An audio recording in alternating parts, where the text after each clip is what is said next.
बहुत बहुत स्वागत करते हैं हमारे स्पेशल बुलेटिन में। जी अपना उत्तर प्रदेश में आपके साथ मैं हूं ऋतिका पांडे और खबरों की शुरुआत करते हैं, जहां सबसे पहले बात करेंगे एसआईआर प्रक्रिया की। जी हां, जिले में चल रही एसआईआर प्रक्रिया अब अंतिम चरण में पहुंच चुकी है। वहीं बात करें तो जिला प्रशासन के अनुसार अब तक जनपद में कुल 98% मतदाताओं के एसआईआर फॉर्म भरे जा चुके हैं। और बात करें तो 5 विधानसभाओं में बीएलओ तेजी से घर घर जाकर मतदाताओं का सत्यापन और फॉर्म भरवाने का काम भी कर रहे हैं। सूत्रों के मुताबिक 96 विधानसभा 99% फॉर्म भरकर पहले स्थान पर है, जबकि सबसे कम प्रगति की बात करें तो नगर विधानसभा में दर्ज की गई है। वहीं जहां पर विधानसभा 99% फॉर्म भरकर पहले स्थान पर रह चुकी है, जबकि कम प्रतिशत की बात करें विधानसभा में दर्ज की गई है, जहां सिर्फ 95% एसआईआर फॉर्म भरे गए हैं। प्रशासन ने नगर क्षेत्र में बीएलओ की संख्या बढ़ाकर प्रक्रिया को तेज करने के निर्देश दिए हैं। वहीं जिलाधिकारी ने भी बताया है कि एसआईआर अभियान का उद्देश्य मतदाता सूची को पूरी तरह से अद्यतन और त्रुटि रहित बनाना है। प्रक्रिया के दौरान बात करें 17% मतदाता मृतक या शिफ्टेड पाए गए हैं, जिन्हें सूची से हटाने की कार्रवाई भी की जा रही है। जिला प्रशासन ने विश्वास जताया है कि निर्धारित समय में एसआईआर प्रक्रिया पूरी कर ली जाएगी। और मिर्जापुर से एसएन यादव की स्पेशल रिपोर्ट देख रहे थे आप। करके जनपद में अभी का जो ओवरऑल औसत है वो प्रगति करीब 97.47% हो गई है सुबह 6 बजे तक का जो आंकड़ा है।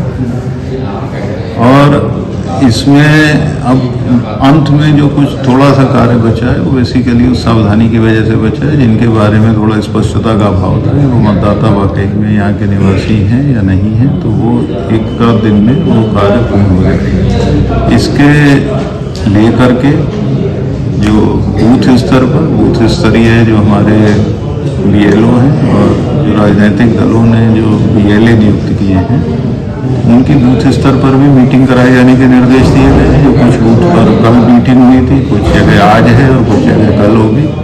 तो इस तरह से जितने मतदाता जो मौके पर नहीं पाए गए हैं, जो मृतक हैं या शिफ्टेड मतदाता हैं या डुप्लीकेट मतदाता हैं, उनकी सूची राजनीतिक दलों के प्रतिनिधियों को।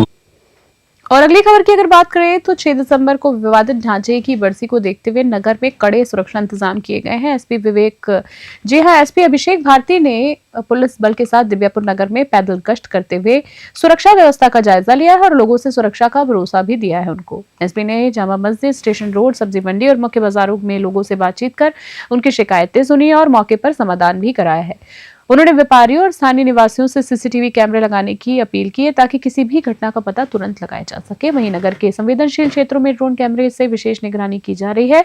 पुलिस ने साफ किया है कि 6 दिसंबर को किसी भी नई परंपरा या उकसाने वाले आयोजन की अनुमति नहीं दी जाएगी। संवेदनशील इलाकों में थानावार ड्यूटियां आवंटित कर पुलिस और खुफिया एजेंसियों को अलर्ट मोड पर रखा गया है। फिलहाल स्थिति शांतिपूर्ण है, निगरानी लगातार जारी है। और औरैया से आकाश मिश्रा की रिपोर्ट। कस्बे में पैदल गश्त किया गया है, क्या मामला है? देखिए, कानून व्यवस्था के दृष्टिगत समय समय पे मेरे द्वारा जो है लगभग प्रतिदिन हर थाने पे मैं जाके फुट पेट्रोलिंग करता हूँ। इसी क्रम में आज थाना दिव्यापुर में मेरे द्वारा जो यहाँ पे मिश्रित आबादी क्षेत्र हैं, जो यहाँ पे सब्जी मंडी है, मस्जिद भी है, मंदिर भी है, पास में ही सब जगहों पे जो है फोर्स के साथ फुट पेट्रोलिंग की गई है। ये कानून व्यवस्था के दृष्टिगत उसको सुदृढ़ करने और जो यहाँ पे लोकल जनता है वहीं पे जाके उनसे उनकी समस्याएं सुनने और उनके तत्काल जो है निराकरण करने के लिए ये कार्रवाई मेरे द्वारा की जाती रही है। इसी क्रम में आज दिव्यापुर में ये कार्रवाई की गई। सर, कल 6 दिसंबर है, उसको लेके क्या तैयारी है? उसके दृष्टिगत भी जो है पूरे जनपद में हमारी पूरी फोर्स पुलिस बल जो है सतर्क है और हम लोग का डिप्लॉयमेंट भी हर जगह पे है। उसके संदर्भ में भी हम लोग किसी तरीके से प्रमाणशील रहेंगे और कानून व्यवस्था जो है उसको सुनिश्चित करेंगे। अगली खबर देख रहे हैं, जहां बाबरी विध्वंस में बरसी। जी हां, बाबरी विध्वंस की बरसी से एक दिन पहले ही जिला सुरक्षा व्यवस्था को मजबूत करने के लिए विशेष प्रशासन पूरी तरीके से एक्टिव मोड में दिखाई दिया है। एसपी अभिनंदन ने मंगलवार को शहर में मंगल बाजार क्षेत्र में पैदल गश्त और फ्लैग मार्च कर सुरक्षा तैयारियों का जायजा लिया है। इस दौरान उन्होंने स्थानीय लोगों से संवाद कायम करते हुए शांति और सौहार्द बनाए रखने की अपील की है और आश्वस्त किया है कि पुलिस हर स्थिति पर नजर बनाए हुए है। सुरक्षा दृष्टि से संदिग्ध गतिविधि पर निगरानी के लिए पुलिस टीमों को सादे वर्दी में भी तैनात किया गया है। शहर के संवेदनशील क्षेत्रों में सीसीटीवी कैमरों से लगातार निगरानी की जा रही है। इसके साथ ही जनपद के विभिन्न इलाकों में पुलिस और पैरामिलिट्री बल की टीम लगातार गश्त कर रही है। एसपी अभिनंदन ने कहा है कि कानून व्यवस्था सर्वोच्च प्राथमिकता और किसी भी प्रकार की व्यवस्था या अफवाह फैलाने वालों पर सख्ती से कार्रवाई की जाएगी। शहर में फिलहाल स्थिति पूरी तरीके से नियंत्रण में है। बस्ती से आकाश मिश्रा की रिपोर्ट।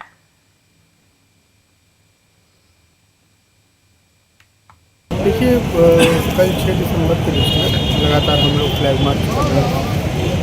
सभी निश्चित आबादी के क्षेत्र सेंसिटिव एरिया उनमें हम लोग की टीमें लगातार भ्रमण कर रही हैं। ड्रोन के माध्यम से छतों की भी निगरानी की जा रही है। सादे वस्त्रों में भी लोग हमारे लगे हुए हैं। पूरी तरह से कुशलता है, कहीं किसी प्रकार की कोई न्यूसेंस की खबर नहीं है। टीमें लगातार एक्टिव हैं और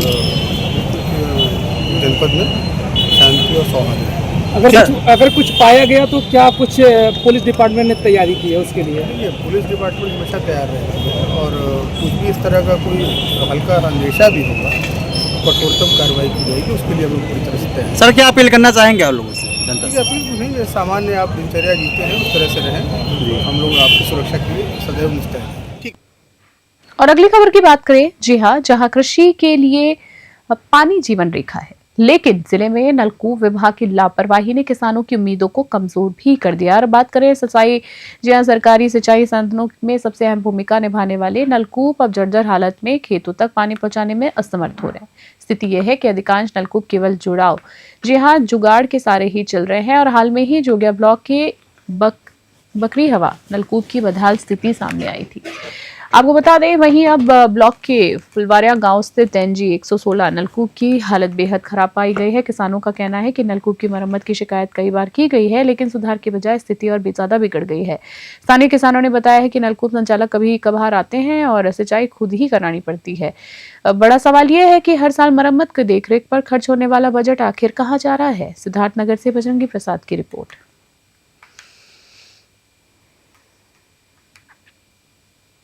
मिर्जापुर से अगली खबर देख रहे हैं। विंध्याचल थाना क्षेत्र स्थित मां विंध्यवासिनी धाम में उस समय हलचल मच गई, जी हां, जब दर्शन के लिए आए दो श्रद्धालु परिवारों के बीच लाइन में आगे निकलने को लेकर विवाद हो गया। देखते ही देखते महिलाओं और पुरुषों ने बीच कहासुनी उनके बीच महिलाओं पुरुषों के बीच बढ़ गई और झगड़े में ही बदल गई है। घटना के समय मौके पर मौजूद पुलिसकर्मियों और पांडुक को सामने से ही दोनों पक्षों में गर्मी होती दिखी। जी हां, गर्मा गर्मी होती हुई दिखी, यानी लड़ाई झगड़ा इनमें आपस में हो गया। और सूचना मिलते ही ड्यूटी पर तैनात पुलिस ने तुरंत हस्तक्षेप करते हुए विवाद में शामिल श्रद्धालुओं को शांत कराया और दोनों पक्षों को थाने भी लाया गया है। विवाद का वीडियो सोशल मीडिया पर तेजी से वायरल हो रहा है। आप भी देख सकते हैं वीडियो, जहां थाने में बातचीत के दौरान दोनों पक्षों ने पुलिस द्वारा किसी भी कानूनी कार्रवाई की मांग न करते हुए लिखित में समझौता किया। इसके बाद दोनों परिवार अपने गंतव्य के लिए रवाना हो गए।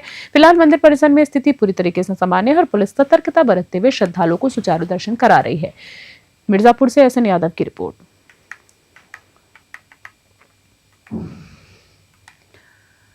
और अगली खबर देख रहे हैं। जिले में शांति और कानून व्यवस्था बनाए रखने के उद्देश्य से वरिष्ठ पुलिस अधीक्षक सोमेन वर्मा ने मां विंध्यवासिनी मंदिर परिसर में सुरक्षा व्यवस्था का गहन निरीक्षण किया है। इस दौरान उन्होंने पर्याप्त पुलिस बल, पीएससी, जी हां, एंटी सैबोटाज टीम और डॉग स्क्वाड के साथ मंदिर परिसर, श्रद्धालु मार्ग और आसपास संवेदनशील स्थानों पर सघन चेकिंग कर स्थिति का जायजा लिया है। एसएसपी के निर्देश दिए गए हैं कि मंदिर परिसर और आसपास के क्षेत्रों की ड्रोन कैमरे से निगरानी की जाए और किसी भी संदिग्ध गतिविधि पर तुरंत कार्रवाई की जाए। गंगा घाट, bus stand, railway station, parking स्थल, मेला क्षेत्र, रोपवे मार्ग, मां अष्टभुजा और काली खोह मंदिर में क्षेत्र में पुलिस बल को अलर्ट मोड पर तैनात किया गया है। उन्होंने दुकानदारों को अपना मोबाइल नंबर उपलब्ध कराने और किसी संदिग्ध व्यक्ति या वाहन की सुरक्षा, जी हां, सूचना तुरंत पुलिस को देने के निर्देश दिए। निरीक्षण के दौरान क्षेत्राधिकारी, नगर प्रभारी निरीक्षक विंध्याचल सहित पुलिस और पीएचसी का व्यापक बल मौजूद रहा। मिर्जापुर से एसएन यादव की खास रिपोर्ट।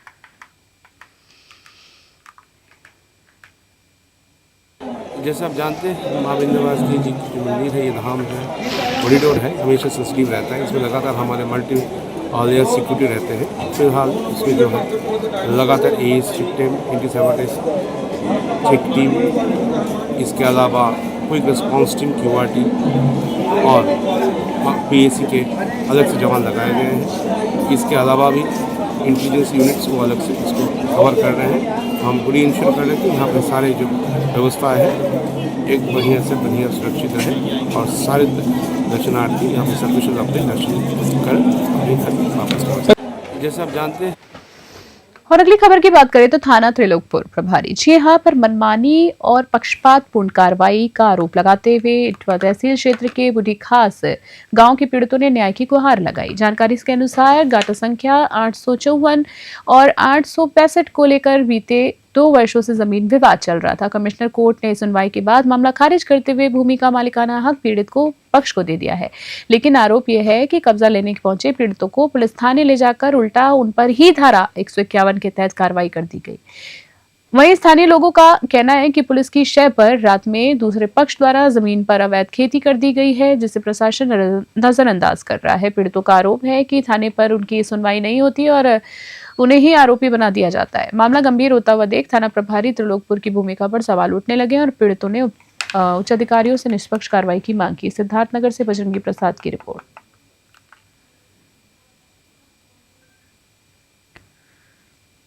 और अगली बात करें खबरों की तो नगर में नशीली दवाओं की बिक्री की शिकायतों को गंभीरता से लेते हुए प्रशासन और पुलिस की संयुक्त टीम ने मालिकुआं चौराहा स्थित श्री नारायण मेडिकल स्टोर पर छापेमारी की। उप जिलाधिकारी Karanveer Singh Vardhan, drug inspector police क्षेत्राधिकारी राजकुमार पांडे, कोतवाली प्रभारी संतोष कुमार सिंह और मौजूदगी में हुई इस कार्रवाई में मेडिकल स्टोर के पीछे बने हादे के सैकड़ों कफ, जी हां, सैकड़ों कफ सिरप की खाली शीशियां बरामद की गई हैं।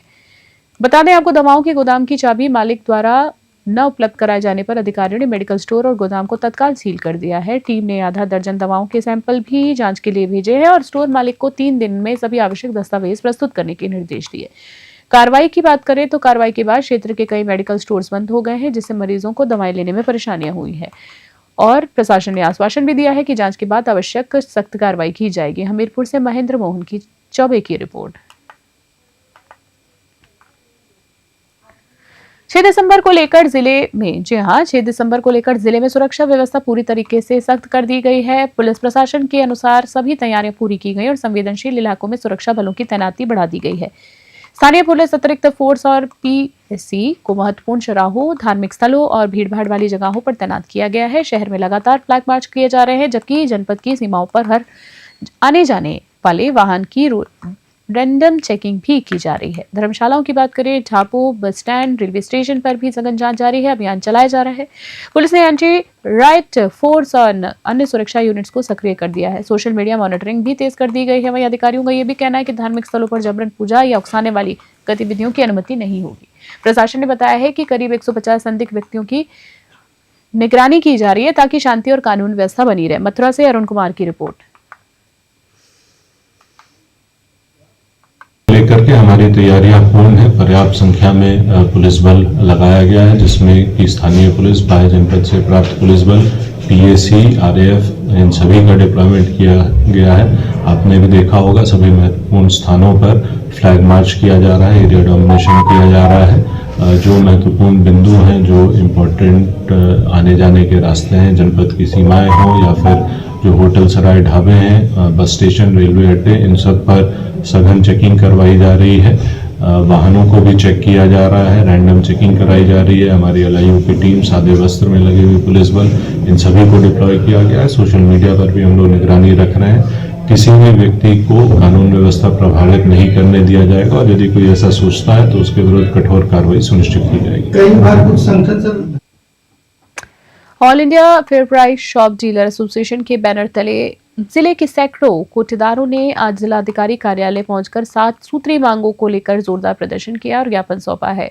कोटेदारों ने चेतावनी दी है कि अगर उनकी समस्याओं का जल्द समाधान नहीं हुआ तो जनवरी माह से राशन वितरण में और उठान दोनों पूरी तरीके से बंद कर दिए जाएंगे। कोटेदारों ने बताया है कि वर्षों से लंबित पुराना परिवहन व्यय अभी तक भुगतान नहीं किया गया, जिससे आर्थिक परेशानी बढ़ रही है। वहीं वितरण कार्य में लगी ई-पॉस मशीनों में नेटवर्क और सर्वर की समस्या लगातार बनी रहती है, जिससे लाभार्थियों में भी नाराजगी होती है। उन्होंने ये भी कहा है कि अन्य राज्यों की तुलना में प्रति कुंतल मिलने वाला लाभांश बेहद कम है, जबकि काम और जिम्मेदारियों की बढ़ती जा रही है। जी हाँ, काम और जिम्मेदारियां बढ़ती जा रही हैं। वहीं कोटेदारों ने मांगों पर जल्द सकारात्मक कार्रवाई की अपेक्षा जताई है, अन्यथा आंदोलन को और उग्र रूप देने की चेतावनी दी गई है। हमीरपुर से महेंद्र मोहन चौबे की खास रिपोर्ट।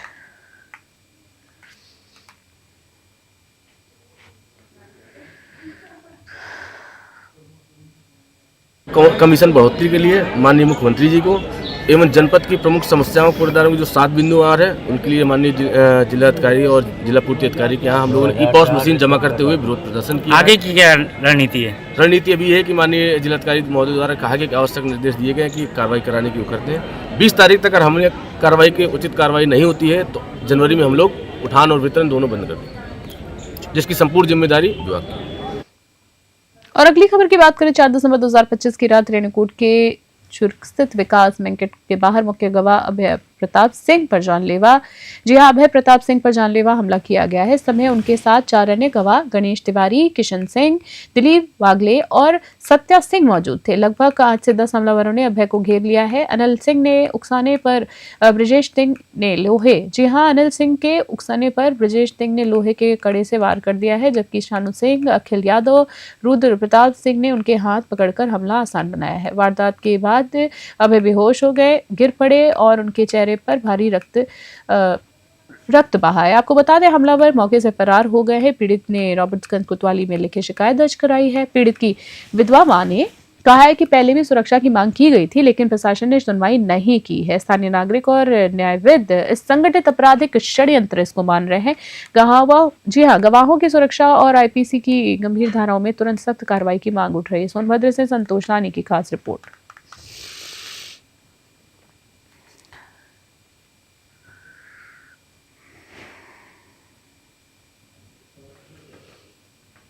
और खबर की बात करें तो दुधी कोतवाली क्षेत्र के रजखड़ घाटी में शुक्रवार को भोर एक सनसनीखेज मामला सामने आया है, जब अंग्रेजी शराब को लेकर जा रहा एक ट्रक अनियंत्रित होकर गड्ढे में पलट गया है। ट्रक में सैकड़ों बोतलें अवैध शराब की थीं, जो पंजाब से बिहार की ओर ले जाई जा रही थी। आपको बता दें, जहां पुलिस को सूचना मिलते ही मौके पर पहुंची और ट्रक के साथ सभी शराब की बोतलें जब्त कर ली गई। प्रारंभिक जांच में सामने आया कि शराब चावल की बिल्टी में छिपाकर ढुलाई जा रही थी और ट्रक का नंबर प्लेट भी फर्जी था। स्थानीय लोगों में अवैध शराब की खेप को लेकर चर्चाओं का सिलसिला शुरू हो गया। पुलिस ने पूरे मामले की गहनता से जांच शुरू कर दी है और ट्रक चालक और अन्य संदिग्धों की पहचान करने में जुट गई है। बता दें आपको कि अधिकारियों का कहना है कि इस प्रकार की तस्करी और फर्जी नंबर प्लेट वाले वाहन पर विशेष निगरानी रखी जाएगी। सोनभद्र से संतोष तानी की रिपोर्ट।